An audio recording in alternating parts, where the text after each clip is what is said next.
दीन तेजे जो एहसान वावो करबल जो सो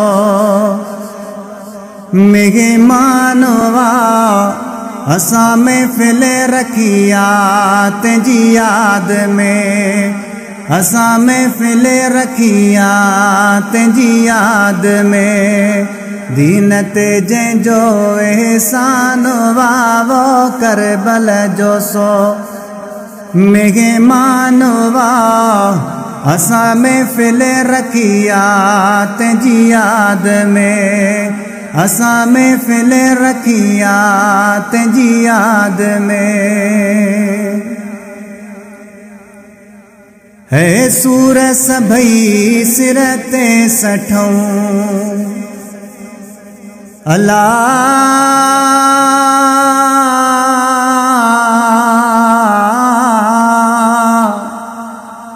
बेरहम यजीदन जे हथों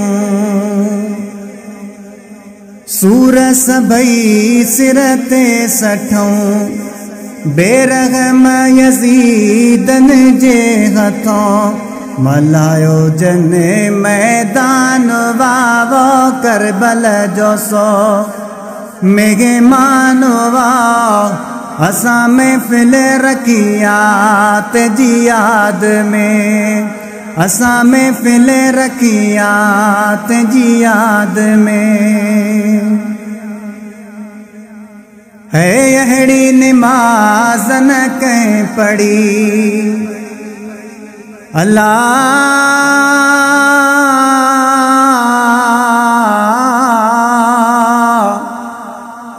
मथा शहादत जी घड़ी अहड़ी नमाज न कहीं पढ़ी मथा शहादत जी घड़ी याद कोई भी रहमान वावो करबल जो सो मेहमान वा असा महफिल रखिया तेजी याद में ओ असा महफिल रखिया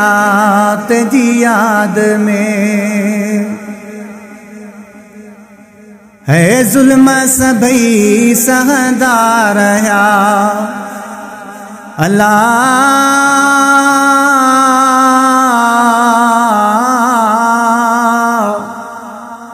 बार बार हिया चवंदा रहा जुल्म सभई सहदा रहा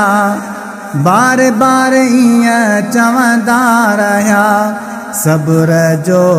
इम्तिहान वावो करबल जो सो मेहमान वा असा महफिल रखिया तेजी याद में ओ असा महफिल रखिया तेजी याद में बचड़न खे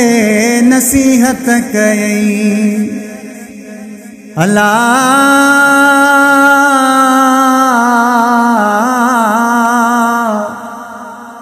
सब्र जी वसीयत कई बचड़न खे नसीहत कई सब्र जी वसीयत कई रब तवां जो निगहबान वावो करबल जो सो मेहमान वा असा महफिल रखिया तेजी याद में ओ असा महफिल रखिया तेजी याद में है दीन बचाया खिली अल्लाह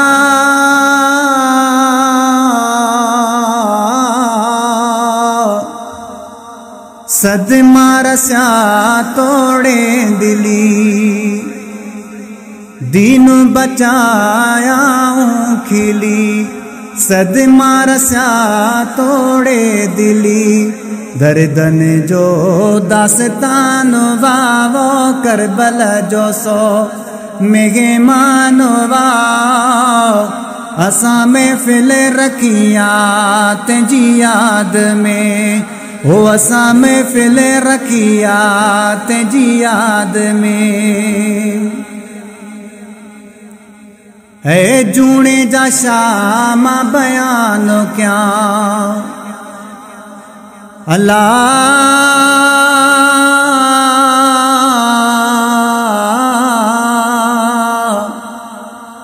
रमजान घोर घर माल क्या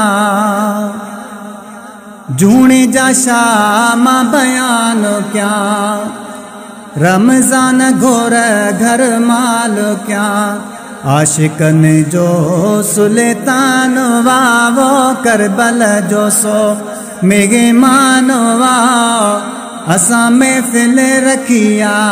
तेजी याद में। हो असा महफिल रखिया तेजी याद में। हो असा महफिल रखिया तेजी याद में। हो असा महफिल रखिया तेजी याद में।